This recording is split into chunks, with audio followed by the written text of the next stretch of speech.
우리 어린 한결이가 있는데 이 성경을 읽다 보니까 마음에 조금 뜨끔한 게 있어요. 왜 성경이 거룩한 말씀을 기록해야 되는데 우리 인간의 듣기에 너무 좀 혐오스러운 이야기들, 이렇게 하면 너는 반드시 죽으리라, 뭐 죽는데도 그냥 죽는 게 아니고 큰 광풍을 해서 죽이겠다, 뭐 죄가 되게 하겠다, 이렇게 심하게 말씀하면 도대체 성경은 하나님의 말씀이라고 하는데 성경이 왜 이렇게 매몰차게 우리의 감정에 뭔가를 이렇게 막 도려내는 말씀으로 기록을 했을까? 또 우리가 시편 말씀에서 보았지만 심지어 시편의 기자는 그러잖아요. 나를 괴롭히고 나의 원수 대적자들을 하나님이 후손 대대로 다 망하게 해달라고 또 이렇게 기도를 해요. 이런 내용을 봤을 때 우리는 좀 충격을 받아요.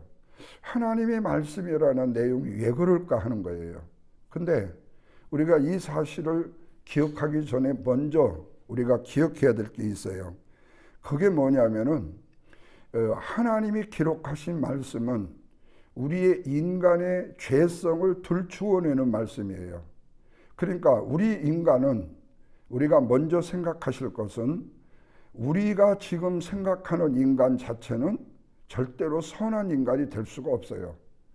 우리 인간은 본래 악한 존재예요. 그러나 실제로 하나님이 아까 10절 이후에 보면은 하나님의 도장이라고 얘기했어요. 그러니까 하나님의 도장은 하나님의 형상이라는 말이거든요. 그러니까 하나님이 최초의 아담과 하와를 하나님의 형상 도장으로 만들었을 때에는요, 지금 우리와 같은 인간이 아니었다는 거예요. 아담이 하나님의 말씀에 불순종해서 하나님의 형상인 도장을 잃어버렸어요. 다시 말하면 가짜로 만들어버렸어요. 위조해버렸어요. 비슷한 걸로 위조를 해버렸어요. 그러니까 예수 그리스도를 통해서 그 도장을 다시 찾으시려고 우리를 하나님의 형상으로 돌이키시는 거예요. 그래서 구약에서는 우리의 인간의 죄를 사함받기 위해서 짐승을 잡아가지고 제사를 드려서 내 죄를 사함받았지만 이것은 매년에 계속돼야 되고 어쩌면은 죄를 지을 때마다 계속 짐승이 죽어야 되는 거예요. 애매한 짐승이. 그래서 하나님이 예수 그리스도를 단번에 우리 죄를 위하여 십자가에 죽게 하심으로 그를 믿음으로 말미암아 우리가 하나님의 도장을 다시 찾는 존재로 만드셨다는 거예요. 그렇다면 이렇게 매몰차게 시편의 에스겔서에 기록되고 있는 이 말씀의 뜻은 뭐냐? 너희 인간의 죄성을 빨리 알아야 된다는 거예요. 그래야만이 우리가 돌이킬 수 있다는 거예요. 마치 지금 우리의 죄성을 가진 인간이 행하는 모습이 우리 보편적인 인간이 행하는 일이라고 착각하지 말라는 거예요. 그것은 나쁜 일이라는 거예요. 그래서 여러분, 우리 자녀들이 부모들이 행하는 일들을 본받는다고 그러잖아요. 근데 그 부모들이 행하는 일을요, 어린아이 때에는요, 부모가 옳은 일을 하는지 그릇된 일을 하는지 분별을 못해요. 어느 정도 철이 들어야 되는 거지, 이게 나쁜 짓인데도 불구하고 좋은 짓인 줄 알고 따라해요. 우리 어린아이들이 그러잖아요. 예를 들어서 부모가요, 애가 뭐라고 했더니 그러면요, 애가 어느 틈에 그걸 따라해요. 자기도요, 뭔가 조금 뭐 있을 때 그걸 따라해요. 그게 나쁜 건지 좋은 건지 몰라요. 우리 행동도 따라하잖아요. 그래서 여러분, 보통 아들들은요, 아버지의 이 포지션, 이 모습을 따라요. 딸들은 엄마의 모습을 따라요. 그래서 딸들은 부엌에서 칼질하고 음식하는 거 이거 흉내내고 뜨개질하는 거 흉내내고, 아들들은 뭐지요? 뭐 모자 쓰고 우시대는 거 있잖아요. 아빠가 이렇게 된 거. 그 우리 아들도 내가 이렇게 뒷짐지고 있는 거 있잖아요. 그러면 내 뒤에 뒷짐지고 따라오잖아요. 예. 근데 저도 어려서 우리 아버님이 이렇게 하고 있었거든요. 제가 어려서 찍은 사진 중에 이렇게 하고 있는 거 있어요. 다들 어른들이 그래요. 저 교만한 놈이라고 나보고 그런 얘기 했어요. 그만큼 우리의 인간의 죄성은요, 따라가게 돼 있어요. 근데 그 중에 하나가 뭐냐 하면은 남보다 높아지기를 원하는 거예요. 성공하기를 원하는 거예요. 인정받기를 원하는 거예요. 영향력 있는 사람이 되었으면 하는 거예요. 나쁜 일이든 좋은 일이든요. 그러니까 참 그게 묘해요. 그런데 이것 자체가 죄냐? 실제로 그건 아니에요. 영향력 있는 사람이 되고 인정받는 사람이 되고 성공한 사람이 되기를 원하는 것이 왜 죄예요? 죄가 아니잖아요. 문제는 우리가 인정받고 높아지려고는 그 포지션, 자리가 아니라 우리의 마음이 높아진 게 문제라는 거예요. 우리의 마음이요. 그래서 여러분, 우리가 흔히 누구한테 그러잖아요. 내가 이렇게 얘기하는 것은 사실 내가 너 가르치려고 하는 게 아니야. 내가 사실은 네가 이렇게 하면 안 된다는 게 너무 안쓰러워서 내가 이렇게 하는 거야. 근데 실제로 내 마음속에는 뭐죠? 내가 너를 가르치고 싶은 거예요. 내 마음속에. 그러니까 이건 중심이에요. 이 중심. 근데 사람은 그거를 못 봐요. 잘 못 봐요. 그러나 이제 70년 이상의 인생을 산전수전 공중전을 다 겪다 보면 저분이 진짜인가 가짜인가를 어느 정도는 또 구별을 해요. 근데 사람을 많이 경험한 사람들은요, 별의별 종류가 다 있구나라고 알아요. 그런데 순수한 사람은요, 그것도 또 분별을 못하고 그냥 따라가요. 그래서 보이스피싱이라든지 사기를 당한 사람들을 보면요, 나같이 이렇게요, 굉장히 마음이 악한 것 같이, 강한 것 같이 한 사람은 잘 안 속는데, 여리여리한 사람들은 많이 속아요. 예. 그러니까 어느 때에 그런 생각이 들어요. 근데 사실 나도 이 보이스피싱에 속지 않는다라 자랑할 수가 없어요. 왜? 어느 순간에 나도요, 무너질 수밖에 없는 것이 인간의 마음이에요. 자, 하나님께서요, 요셉도 높였잖아요. 다윗도 높여줬어. 다니엘도 높여주셨어요. 그런데 보통 사람들이 높임을 받게 되면은 마치 자기가 하나님처럼 된 것처럼, 그리고 내 힘과 내 능력으로 이렇게 높아졌다라고 스스로 교만한 마음을 갖게 된다는 거예요. 이게 문제예요. 그러니까 어떤 사람은 하나님이 높여주면 교만해져 버리고 어떤 사람은 하나님이 높여주면 겸손해져요. 근데 하나님이 높여주니까 대표적으로 나쁜 일을 한 사람이 누구냐? 오늘 본문의 두루 왕이에요. 그래서 성경 잠언서 16장 18절에 교만은 패망의 선봉이고 거만한 마음은 넘어짐의 앞잡이라고 말씀하잖아요.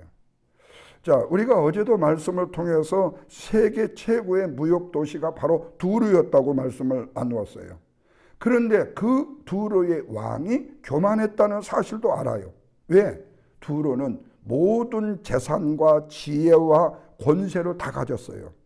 근데 모든 것을 가졌다는 것이 우리로 하여금 기쁨과 감사와 축복의 일인데, 그것이 잘못하면 한 발자국만 삐끗 나가면 그것이 하나님을 잊게 만들고 하나님보다도 내가 더 높아지려는 경향의 마음을 갖게 하는 요소 중에 하나라는 거예요.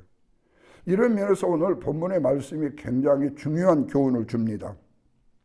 결론 먼저 말씀을 드리면요, 생명의 근원이신 하나님보다도 내 자신을 높이는 자에게 남는 것은 영원한 죽음뿐이다. 아이고, 살벌하네. 너무 무서운 게.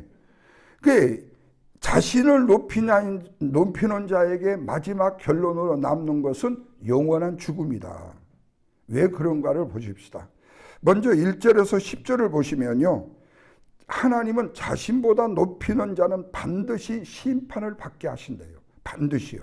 자, 2절에 보면요, 에스겔이 먼저 두루 왕을 향한 하나님의 말씀을 선포하는데 뭐라고 그러니? 내 마음이, 네 마음이, 두루 왕 네 마음이 교만해서 말하기를 나는 신이라고, 자기 자신이 신이라고 말을 한대요. 이게 바로 두루 왕의 엄청나게 큰 죄입니다. 두루 왕은 단순히 부자가 된 것으로 끝난 것이 아니라, 권세가 많아진 것으로 끝난 것이 아니라 자기 자신을 하나님의 자리에 올려놓았다는 거예요. 그래서 하나님께서 이 두루 왕의 교만을 하나씩 들추어내시는 거예요. 다시 말하면 두루 왕은 우리와 보편적으로 똑같은 인간임에도 불구하고 자기가 권세가 있고 자기 나라가 잘 살고 부자고 등등의 뛰어난 지혜가 있다고 하나님처럼 인간이 살았다는 거예요. 그러면서 나는 누구도 넘볼 수 없는 신이다 라고 말했다는 거예요. 그런데 세상이라는 것은요, 언제든지, 사탄이라는 것은요, 언제든지 이렇게 우리에게 속삭여요. 야, 네 인생이 네 인생이지 하나님 앞에 네 인생을 왜 맡기니? 제가 중고등학교 때 세상이 나에게 주는 교만이었어요. 왜요? 여름이면요, 제가 거의 해수욕장에 가서 살다시피 했어요. 고등학교 때쯤에는. 왜? 놀기 좋아했으니까요. 그런데 해수욕장에 가면은요, 거기에 교회에서 이제 그 피크닉으로 온 단체들이 있잖아요. 이게 공놀이 해요. 그 가운데다 놓고 이쪽에서 이거 맞으면 죽이는 거 있잖아요. 아주 평범한 놀이 있잖아요. 그런데 거기에 청년들이 자매님, 자매님 이리 주세요. 그러고 하고 형제님, 형제님 이리 주세요. 내가 저걸 태워볼 때 구역질이 날라고 그래. 아, 무슨 형제예요? 야, 주워 해야지. 무슨 자매님, 형제님. 내가 그러면서 야, 쟤들은 왜 지 인생을 자기가 책임지지 못하고 하나님이라는 사람한테 맡기냐? 이런 얘기를요, 친구들한테 엄청 많이 했어요. 이 말이 뭐냐면요, 내 인생의 주인은 너다. 그러니까 네가 원하는 대로 살아라. 하나님 없이도 충분하다. 이 뜻이에요. 근데 실제로 이 사실을 깨닫는 것은 내가 다음에 이제 왜 깨달았는지 다시 그건 다음 편에서 언제 얘기를 해드리고, 어쨌든 인간은 피조물이에요. 우리의 호흡조차도 거두시면 우리 존재는요, 끝나버리는 거예요. 그런데 인간은 자기 자신의 지혜를 하나님보다도 높게 생각한다는 거예요. 그래서 4절과 5절에 보시면 내 지혜와 총명으로 재물을 얻었다 하도다 그래요.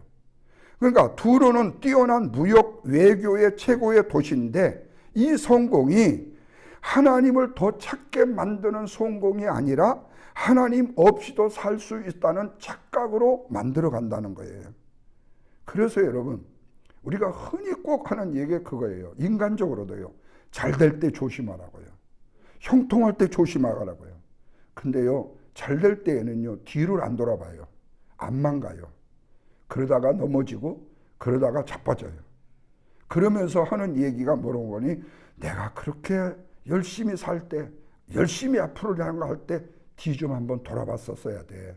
이런 얘기를 꼭 후회로 남겨요. 꼭 그렇게 남겨요.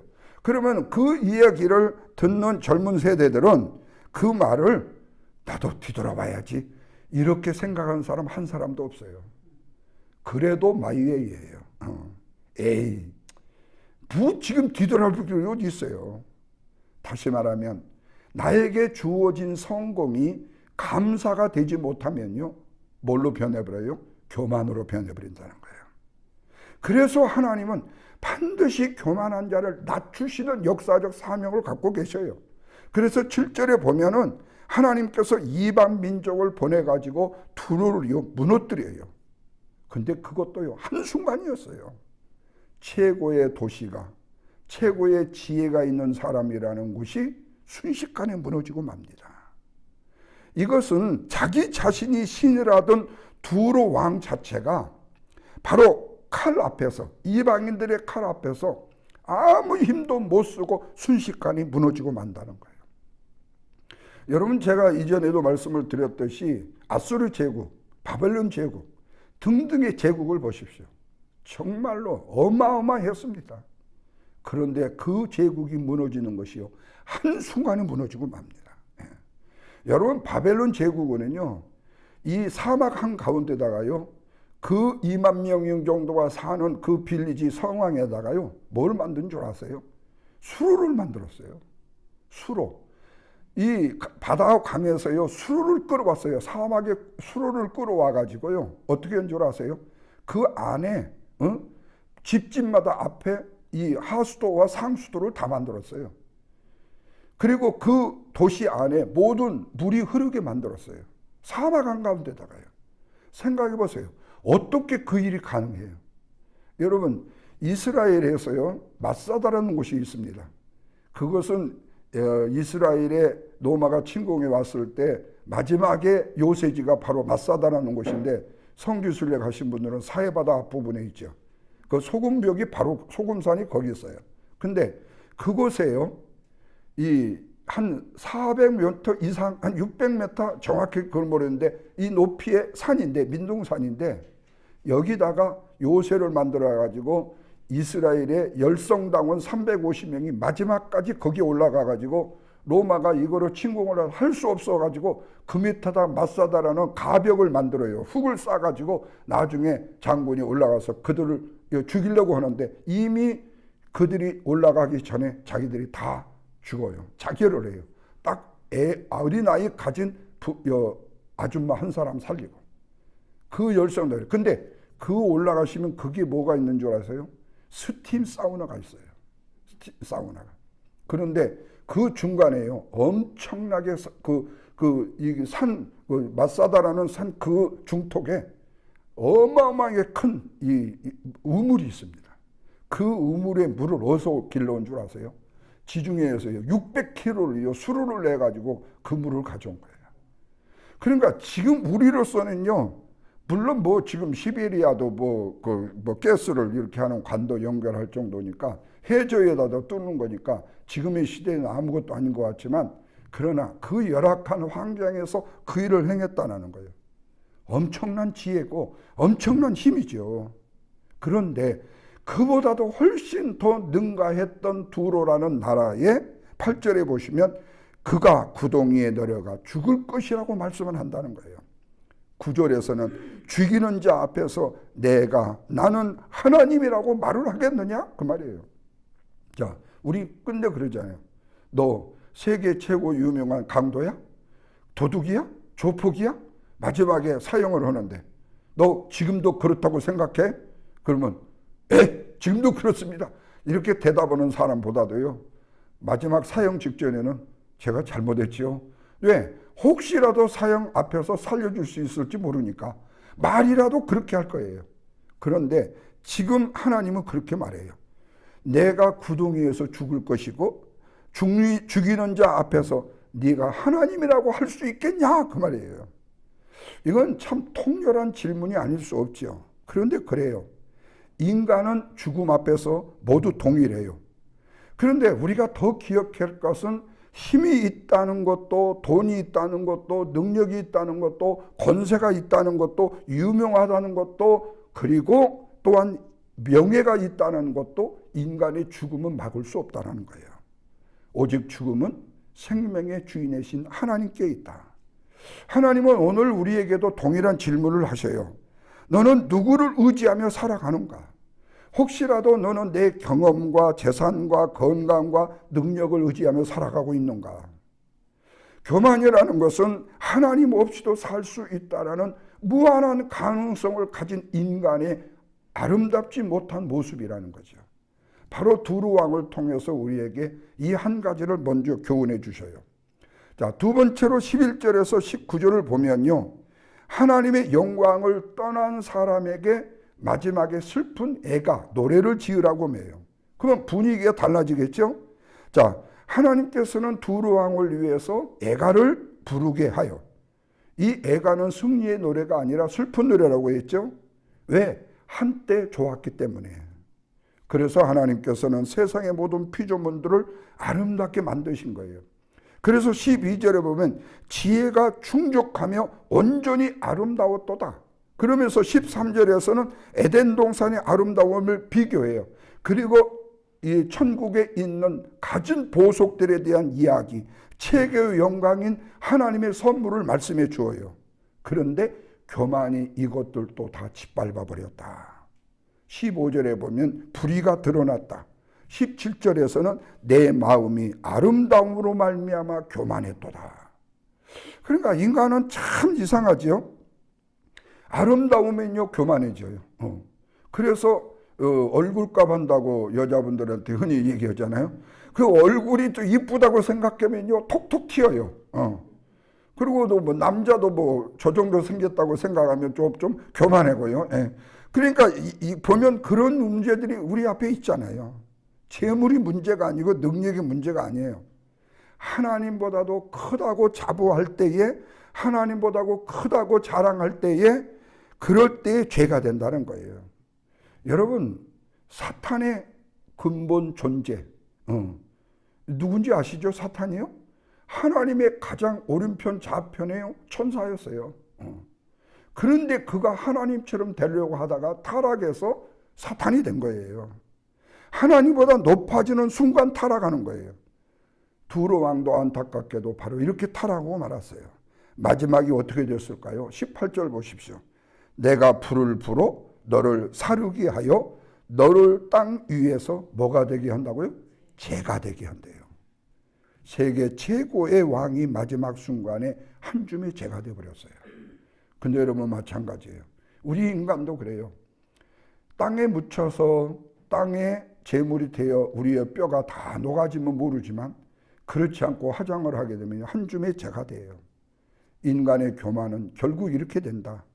하나님 없는 영광은 오래가지 않고 남은 것은 죄뿐이다. 그런데 오늘날 세상은 말해요. 더 높이 올라가.